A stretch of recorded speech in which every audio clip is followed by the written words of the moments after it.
Hello दोस्तों, बहुत दिनों के बाद आज मैं फिर से आप लोगों से बातचीत करने आया हूँ। खासकर बहुत बच्चों का रिक्वेस्ट था कि सर अब तो बहुत कम समय बचा है, छठ पूजा हो गया है और एग्ज़ाम के लिए लगभग 100 दिन से भी कम समय का बचा है, तो अब सर कैसे प्रिपरेशन करें। वैसे बच्चे जिनकी प्रिपरेशन किसी कारणवश अधूरी रह गई है, अच्छे से प्रिपरेशन नहीं कर पाए हैं, और उन बच्चों के लिए भी जो बहुत अच्छे से पढ़ाई तो कर लिए हैं लेकिन रिवीजन किस प्रकार करें, रिवीजन में बहुत सारी गलतियां हो रही हैं, उनको कैसे इम्प्रूव करें, उन गलतियों को कैसे कम करें, उनको लेकर बच्चों का बहुत रिक्वेस्ट था कि सर एक वीडियो बनाइए और एक लास्ट टाइम में किस हिसाब से टाइम टेबल रखा जाए जिससे कि प्रिपरेशन में हम लोगों को आसानी हो और अच्छा रिजल्ट आए। अभी जो हम लोग बातचीत करेंगे खासकर एग्जाम ओरिएंटेड के साथ साथ बच्चों के जो बेसिक कॉन्सेप्ट है उसको भी ध्यान में रखते हुए एक टाइम टेबल बनाएंगे और कैसे प्रिपरेशन किया जाए उनके बारे में हम लोग डिस्कस करेंगे। जैसे कि आप लोग जानते हैं कि निर्मला क्लास हर साल छठ के बाद क्रैश कोर्स प्रारंभ करती है और इस बार भी 8 नवंबर यानी कि दिन के मंगलवार से 9 बजे दिन से ये कोर्स स्टार्ट होने जा रहा है और इस कोर्स के माध्यम से उन सभी बच्चों की जो कमियां हैं उनको दूर करने का हमारी टीम प्रयास करेगी। और ख़ास बात इस कोर्स को लेकर ये है कि इनमें बच्चों को ऑनलाइन के साथ साथ ऑफलाइन और पर्सनल अटेंशन भी टीचर का मिलेगा। तो इस बातों को हम लोग अब आज डिस्कस करेंगे कि किस प्रकार से हम लोग प्रिपेयर हों एग्ज़ाम को लेकर, हमारा डेली रूटीन क्या हो जिससे कि डे बाय डे हम इम्प्रूव करें। तो उसको लेकर आज हम लोग डिस्कस करने चाह रहे हैं कि सबसे पहले एक टाइम टेबल क्या होना चाहिए सर, 3 महीने का हम लोगों का एक रूटीन क्या होना चाहिए। तो मैं ये नहीं कहूँगा बच्चों कि आप बहुत ज़्यादा परिवर्तन करें, बस ये आपको ध्यान रखना है कि कुछ बच्चे ऐसे होते हैं जो लेट नाइट तक स्टडी करते हैं और कुछ बच्चे ऐसे होते हैं जो अर्ली मॉर्निंग यानी सुबह में सवेरे जगते हैं। तो ये पहले आपको देखना है कि आपके बॉडी के हिसाब से क्या अच्छा है, तो उसके अनुसार चलेंगे। हम 2 तरीकों के बारे में डिस्कस करेंगे।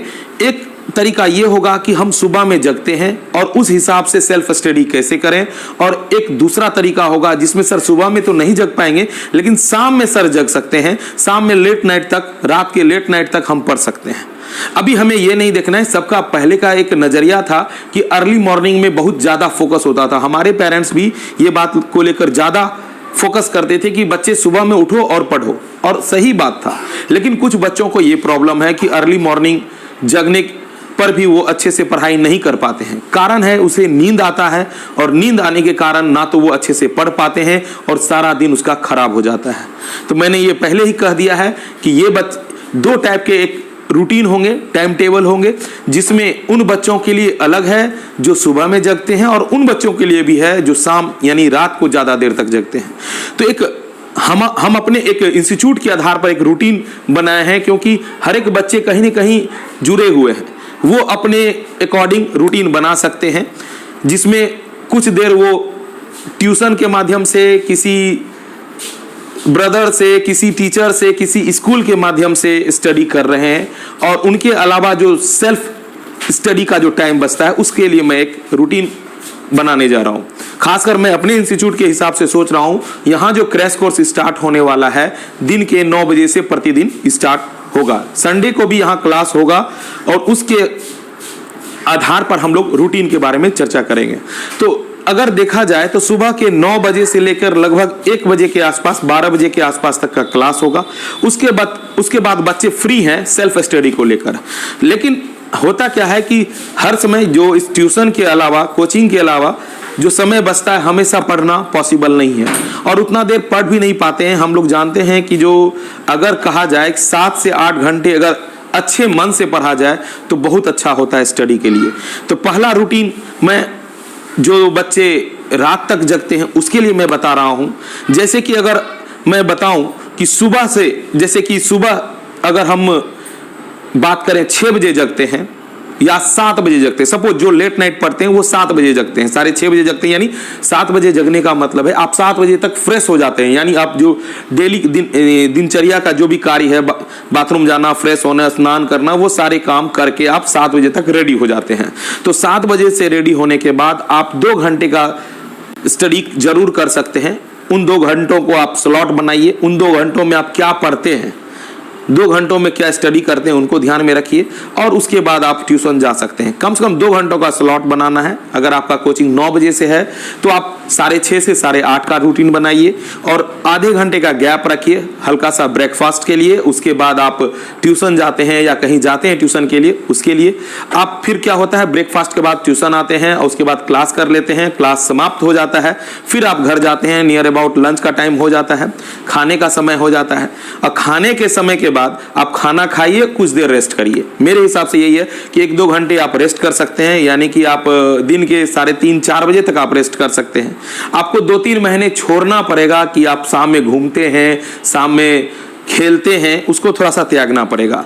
अब थोड़ा सा देखते हैं, शाम में 4 बजे के आसपास अगर आप, अभी ठंड का मौसम है तो 1-1.5 घंटे का आप रख सकते हैं पढ़ाई। उसमें आप अपने हिसाब से देख लीजिए कि क्या रखना है। 1 घंटे का जैसे 3:30 से रखते हैं, 3:30 से 5 बजे तक का क्लास रखते हैं, उसमें आप कुछ स्टडी कर सकते हैं 3:30 से 5। फिर 5 बजे से लेकर 1 घंटे का ब्रेक रख लेते हैं।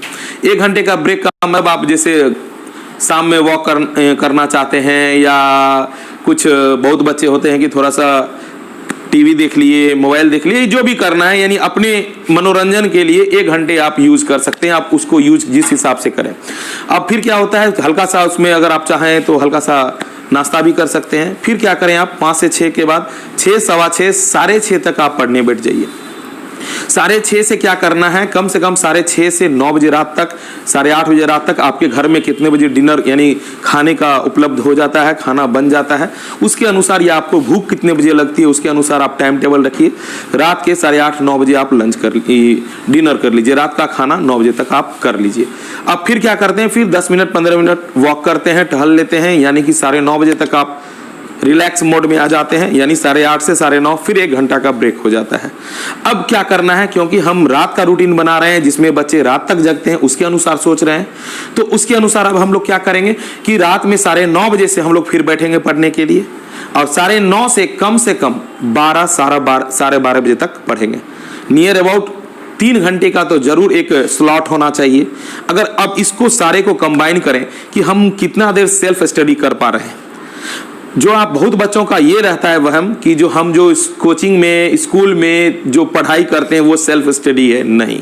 उसके अलावा जो आप खुद से पढ़ते हैं वो सेल्फ स्टडी में काउंट होता है। जैसे कि शाम में आपने 1.5 घंटे का स्टडी किया, रात में 3 घंटे का किया, यानी कि 4.5 हुआ, और सुबह में 2 घंटे का किया, मात्र 6.5 घंटे का स्टडी किया है। तो कम से कम इतना मेरे हिसाब से आप स्टार्ट कर सकते हैं और डेली पढ़ाई कीजिए। बहुत बच्चों का क्या होता है, आज नहीं पढ़ेंगे, कल डबल पढ़ लेंगे, कल 10 घंटा पढ़ लेंगे, परसों 12 घंटा पढ़ लेंगे। ऐसा नहीं करना है। थोड़ा थोड़ा सही आप 5.5-6 घंटा नहीं पढ़ सकते, पहले 3 घंटे से स्टार्ट करिए, 4 घंटे से स्टार्ट करिए। लेकिन अगर आपको अच्छा रिजल्ट चाहिए, आपको चाहिए कि नहीं हमें कुछ औरों से बेहतर करना है, तो फोकस कम से कम 100 दिन का एक प्लान बनाइए। 100 दिन के प्लान के अकॉर्डिंग आप चलिए। एक तो ये हुआ कि जिसमें कि आप रात में पढ़ाई करते हैं, यानी 12, 12:30 बजे तक पढ़ाई करते हैं और 12:30 बजे 1 बजे तक आप सो जाइए, 6 घंटे का नींद लीजिए। कहते हैं कि 8 घंटे की नींद होनी चाहिए, मुझे नहीं लगता है। आप दिन में भी 1 घंटे रेस्ट कर रहे हैं, 1.5 घंटे रेस्ट कर रहे हैं, क्योंकि आपका 1 बजे तक क्लास ओवर हो जाता है और 3:30 बजे आप बैठते हैं पढ़ने के लिए। तो नॉर्मली 1-1.5 घंटे का तो दिन में हो जाता है। 5-5.5 घंटे या मैक्सिमम 6 घंटे रात में सोइए, तो टोटल ओवरऑल आपका 7 से 8 घंटा हो ही जाता है क्लास। तो डिस्कस करते हैं कि एक दूसरा रूटीन जिसमें अर्ली मॉर्निंग में जगना होगा और उसके हिसाब से हमें 6-7 घंटे की पढ़ाई करनी है।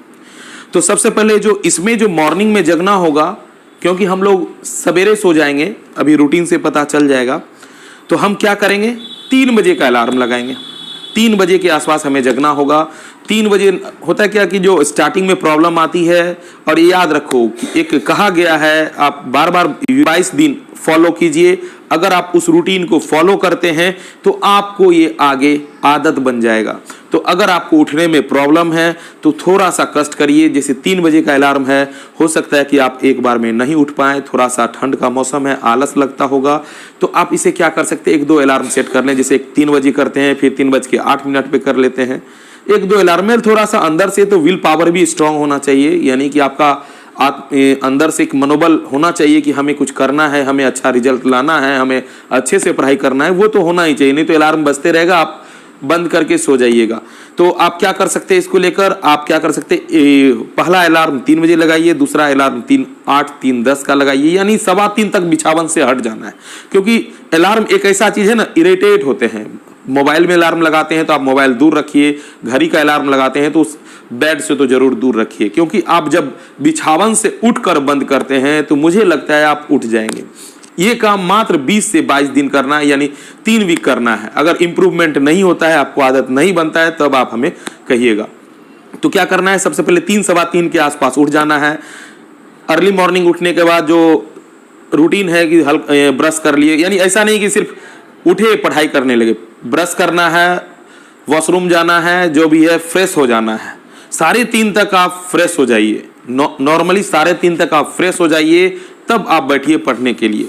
ठीक है, आप पढ़ने बैठते हैं तब आपको जो सुबह का, वैसे कहा गया है, सच्चाई यही है, सबसे बेस्ट रूटीन ही मेरे हिसाब से यही है।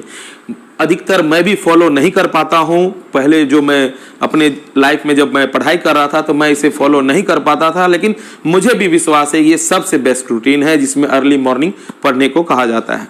तो 3:30 बजे के आसपास आप जगिए, 3:30 बजे आप 3:30 बजे के आसपास आप स्टार्ट कर दीजिए पढ़ाई, और वैसे सब्जेक्ट को चुने जो आपको डिफिकल्ट लगता है। मुझे लगता है इस समय पूरा वातावरण, आसपास माहौल शांत रहता होगा, जिस कारण से आपको पढ़ने में रुचि आएगी और समझ में भी आसानी आएगी।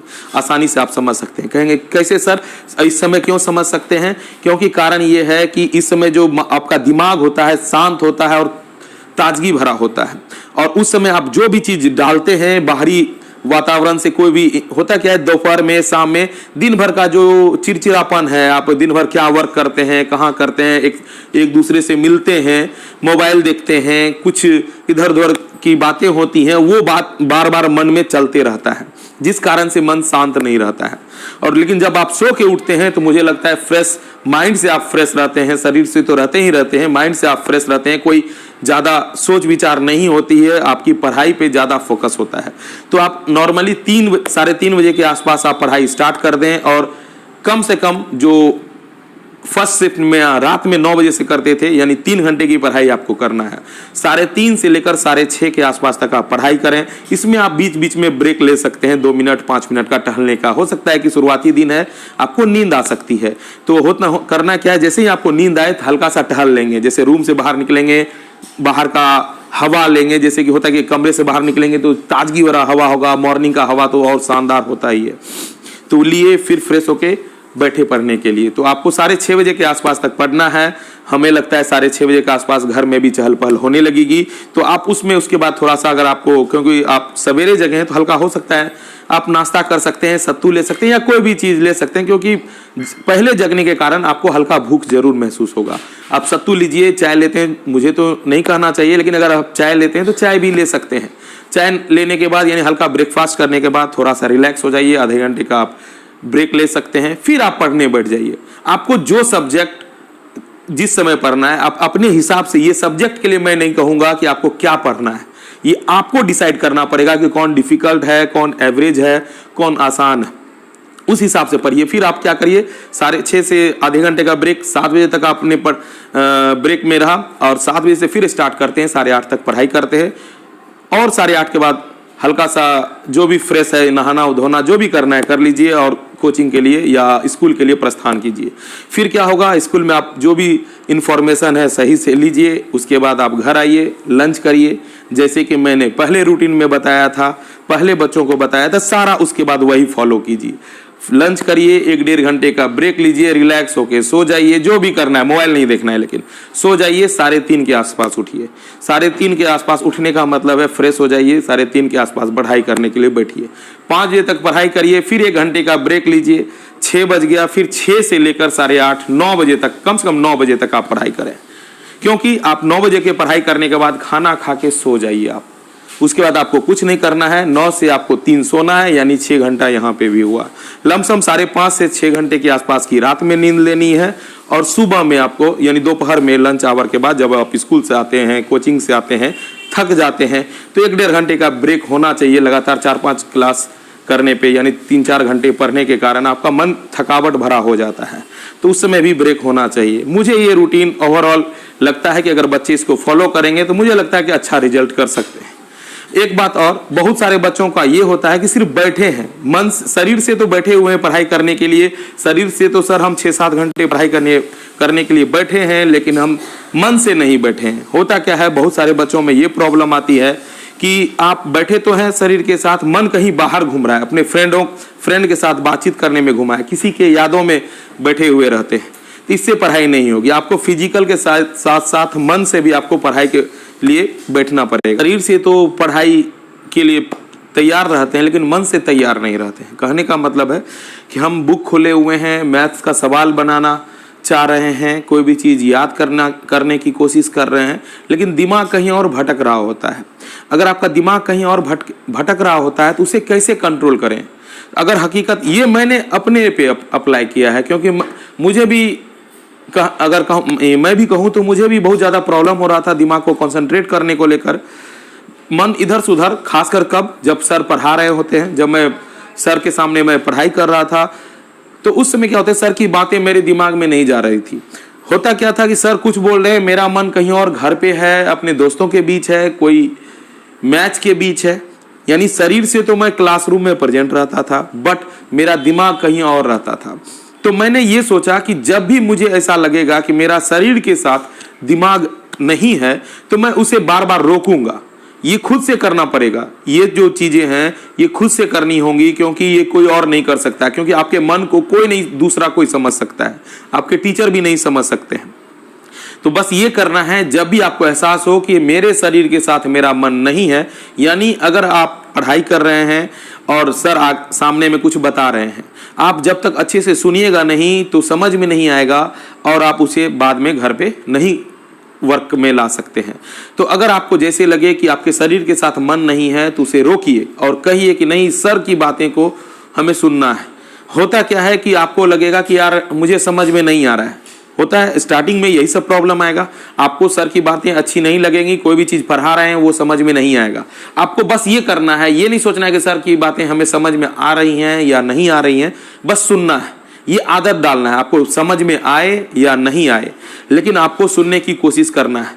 ये एक अगर कहें एक तरीका है जिससे आपको धीरे धीरे वो बातें सुनने के कारण 1 दिन, 2 दिन, 10 दिन, 15 दिन, 20-22 दिन के बाद आपको अच्छे से समझ में आने लगेगा और पढ़ाई में रुचि भी बढ़ने लगेगी।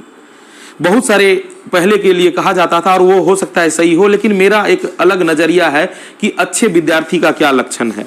अच्छे विद्यार्थी के मेरे नज़र में लक्षण ये हैं कि उनमें 3 गुण होना चाहिए: good listener, good writer and good speaker. यानी अच्छा सुनने वाला, अच्छा लिखने वाला और अच्छा बोलने वाला। आप इसको कैसे एक्सप्लेन करें सर? अच्छा सुनने वाला, आप अगर अच्छे विद्यार्थी हैं तो टीचर जो पढ़ा रहे हैं आप उसे अच्छे से सुनिएगा।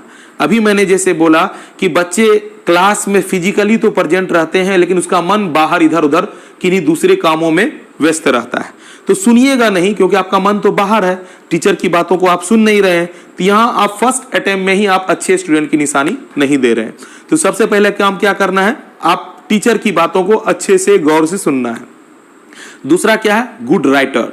गुड राइटर का मतलब कि आपको जो चीज़ आपको पढ़ाया गया है, आप जैसे कि ट्यूशन में, स्कूल में या किसी से भी आप कंसल्ट करके जो आप पूछते हैं, उसको जो आप सीखते हैं, उसे घर पे क्या आप लिख पाते हैं कि नहीं लिख पाते हैं। यानी उसी प्रकार के सवाल को आप, जैसे मैथ आपको कोई बतलाया है तो उसी टाइप के सवाल को आप घर पे बना पाते हैं कि नहीं बना पाते हैं। अगर आप बना लेते हैं तो आप गुड राइटर हैं। यानी विद्यार्थी के 2 लक्षण आप में मौजूद हैं। पहला लक्षण है कि आप अच्छा सुनते हैं, पहला लक्षण हुआ।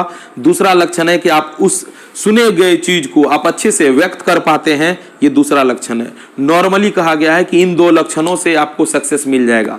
सक्सेस का मतलब आप जो चाहते हैं बस ये 2 खूबी हो, तो आपको अच्छा से अच्छा मुकाम मिल जाएगा। लेकिन आप इन दोनों के अलावा गुड स्पीकर भी हैं। गुड स्पीकर का मतलब क्या होता है कि नेता बनना नहीं। मेरे नज़र में गुड स्पीकर का मतलब है आप जो चीज़ सुने, टीचर से, किसी अच्छे व्यक्ति से कोई चीज़ को सुने, उसे आप लिख भी सकते हैं, यानी किसी को कहीं एग्जाम हॉल में आप उसे लिख भी सकते हैं, जैसे कि टीचर ने आपको बतलाया, तो वो हुआ गुड लिसनर। और एग्जाम हॉल में आपने उसको अच्छे से लिखा और जिसके कारण आप एग्जाम में टॉप कर गए, वो हुआ अच्छा गुड राइटर।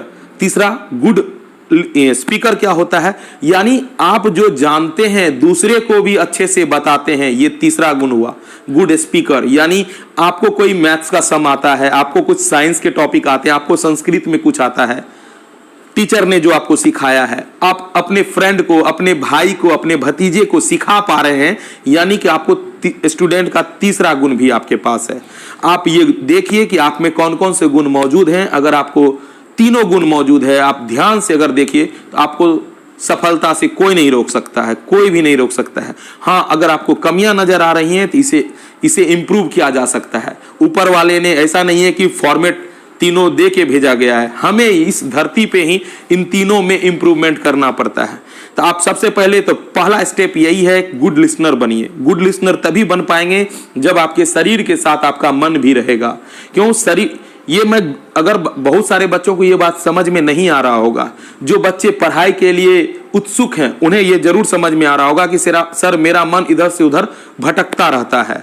तो सबसे पहले भटकने से रोकिए, बार बार मन को रोकिए। जैसे कहा गया है ना कि जो गाय का बछड़ा है, शुरुआती दिनों में जब वो बच्चा रहता है तो वो इधर से उधर भागता है और उसको गले में हम कहें तो रस्सा भी नहीं बांध पाते हैं, बांधने नहीं देता है। तो क्या करते हैं, उसे बार बार पकड़ के लाते हैं। यानी मैंने भी बोला है कि जैसे पता चले आपको कि मन भाग रहा है, मन टीचर के साथ नहीं है, क्लासरूम में नहीं है, दूसरी जगह है, तो उसे पकड़ के लाइए, बांधिए। 2-4 दिन बांधिएगा, मैंने बोला 20 दिन बांधिएगा। उसी तरह से जिस तरह से बछड़े को 20 दिन तक हम उसके माँ के साथ रखते हैं, 21वां दिन ये होता है उसके गले में हम रस्सा नहीं भी बांधते हैं, उस माँ के साथ रहता है और उस घर तबेले में रहता है। क्यों, उसको आदत बन गया है वही रहने का, उसको इधर उधर भागने का जरूरत नहीं होता है। तो वही तुम्हारा मन है। जब तक आप मन को कंट्रोल नहीं करिएगा तो आप सफलता की फर्स्ट सीढ़ी को आप नहीं चढ़ पा रहे हैं। तो सबसे पहले सफल होना है, अगर आपने लाइफ में आपको सफल होना है तो सबसे पहला स्टेप है आपको मन पे कंट्रोल होना चाहिए। अगर आप मन पे कंट्रोल कर लिए हैं तो सेकंड स्टेप और थर्ड स्टेप बहुत ही आसान है। सबसे पहले आप मन को कंट्रोल करें। तो मैं फिर मिलूंगा आप लोगों को कुछ अच्छे एडवाइस के साथ। आप अपने कमेंट के आधार पे बता सकते हैं कि पढ़ाई को लेकर क्या और मेरी तरफ से किया जाना चाहिए जिससे आप लोगों का भला हो। आगे मिलेंगे बच्चों, bye bye and take care.